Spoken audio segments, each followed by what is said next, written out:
Salut à tous, c'est Banque de la chaîne, bienvenue sur cette vidéo qui aujourd'hui va parler de projection vers le futur, d'anticipation qu'on peut avoir et de prendre en compte un élément qui peut paraître complètement anodin mais sur lequel je reviens très souvent, notamment quand vous allez faire de l'accompagnement ou vous-même quand vous vous projetez sur un objectif, c'est l'énergie. L'énergie c'est très personnel en fait, la façon de le voir, c'est complètement subjectif. On peut se le définir un peu comme on veut. C'est comment je me sens dans mon corps et qu'est-ce que je suis capable de faire comme effort jusqu'à ce que je sois épuisé, que je ne puisse plus rien faire. Maintenant, dans cette énergie, va y avoir cette intention. Est-ce que je suis capable de m'investir dans l'effort que je vais faire pour atteindre mon objectif? Et tout ça, ça fait partie de votre énergie. Bien sûr, il va y avoir l'énergie physique. Est-ce que vous allez saturer très vite en fonction de ce que vous allez mettre en place? Est-ce que vous allez avoir suffisamment de force physique, de force mentale, etc. Vous pouvez vraiment voir la notion d'énergie comme quelque chose de complexe et multifactoriel. Du coup, la plupart du temps, quand on travaille en accompagnement et ou quand on commence à s'orienter, à se dire, tiens, j'ai un objectif, et mon objectif d'ici à 5 ans, à 10 ans, ça va être de faire ceci ou cela.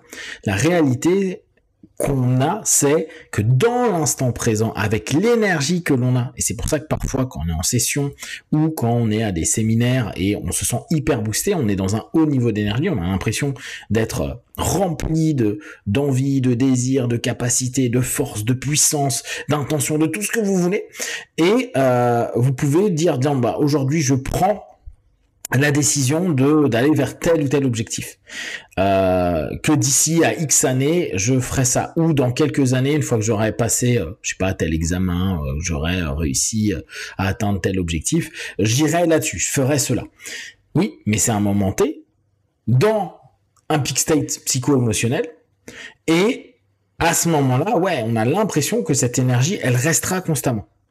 D'ailleurs, beaucoup de speakers font en sorte que pendant les séminaires, il y a vraiment cette sensation par le groupe, par bien sûr les speeches, par les imageries mentales qu'on est en train de développer, par les trans qu'on vit, d'amener vers quelque chose d'hyper fort. D'ailleurs, c'est pour ça qu'on a envie d'y retourner, c'est pour ça qu'on a envie de retourner en séminaire sur plein de choses, parce que on rencontre des gens, on vit des moments intenses, on a l'impression d'être dans un autre état, ce qui est le cas. On est dans une autre transe que notre transe du quotidien.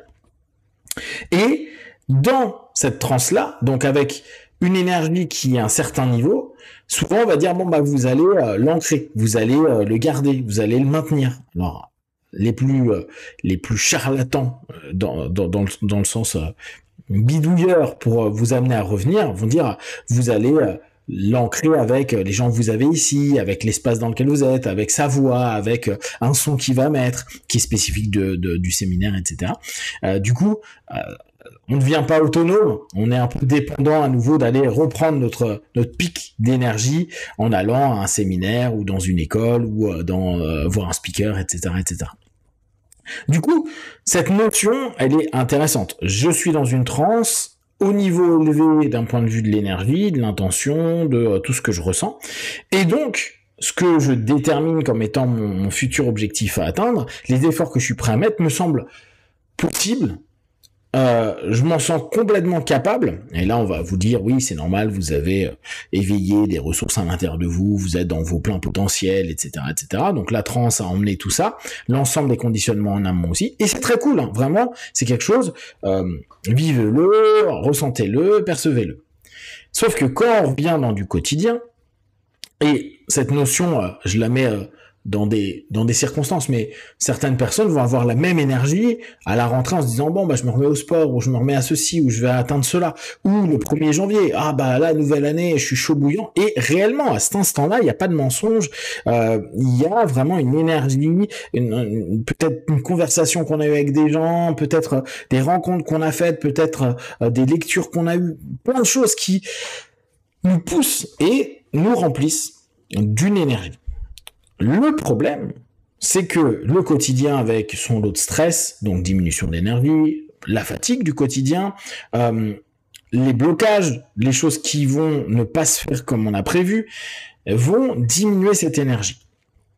Et on va avoir parfois du mal à se dire que ce que l'on a projeté, c'est-à-dire futurisé, si on utilise un mot plus hypnotique à un moment donné, a été futurisé dans un état qu'il est important soit de récupérer, soit de prendre en compte.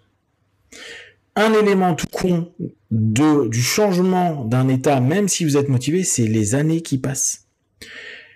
Une personne qui vieillit, et tout le monde vieillit, hein, mais on va dire qu'arrive à certains moments clés de sa vie, allez, on va dire quand on passe certaines dizaines, bah, t'es bien d'accord que quand t'as à 30 ans ou 40 ans fait un projet qui va te prendre plusieurs années, voire décennies, l'énergie que t'avais à ce moment-là versus à 60 ans ou 70 ans, c'est pas le même.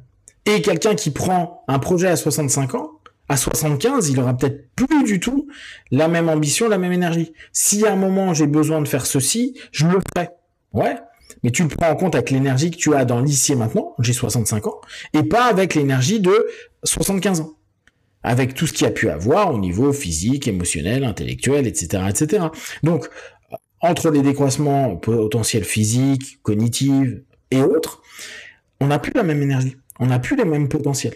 Or, on dit rarement aux personnes, ce que vous êtes en train d'ambitionner, de futuriser, de voir comme étant un futur possible, et ce qui est vrai, doit prendre en compte le fait que votre énergie, votre intention, votre motivation, votre capacité à faire des efforts, votre envie de faire cet effort, donc l'épuisement aussi que vous allez pouvoir cumuler pour l'atteindre, c'est-à-dire faire des efforts et peut-être fatiguer physiquement, intellectuellement, émotionnellement, cognitivement votre être, sera peut-être plus du tout la même possibilité.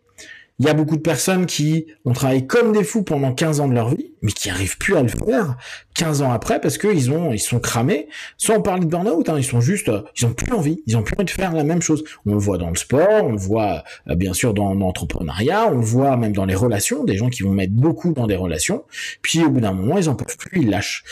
Ça veut pas dire que la relation disparaît. C'est juste que on voit qu'il n'y a plus du tout les mêmes investissements parce que l'énergie n'est plus là, parce que même si on peut remettre des peak states, notamment donc avec ces séminaires, ces stages, ces audios que vous écoutez ou ce que vous lisez, si on n'arrive pas à le maintenir, et c'est vraiment pas évident de le maintenir, un peak state haut, de le garder tout le temps, c'est-à-dire avoir une transe hyper stimulante tout le temps, quoi qu'il arrive dans la journée, sur des jours, des semaines, des mois, il n'y en a pas beaucoup qui y arrivent, et je suis même pas sûr qu'il y en ait qui y arrivent réellement. Je pense même des gars qui sont des énormes speakers, faut voir les moments de down qu'ils ont, de off, les moments où ils sont épuisés, où ils y arrivent plus, où ils produisent plus forcément, où ce que ils produisent c'est juste une image, mais pas du tout ce qu'ils vivent à l'intérieur.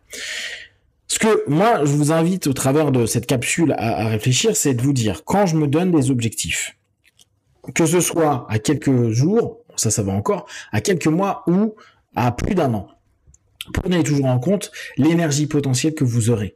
Vous ne savez pas dans quel état vous allez être dans un an. Est-ce que vous aurez perdu 10 kilos, vous en aurez pris 20? Est-ce que vous allez potentiellement avoir eu quelque chose qui a pu être compliqué à gérer? Est-ce que votre quotidien va pas vous appuyer, vous mettre un stress énorme parce qu'il y a un projet au niveau personnel, au niveau professionnel?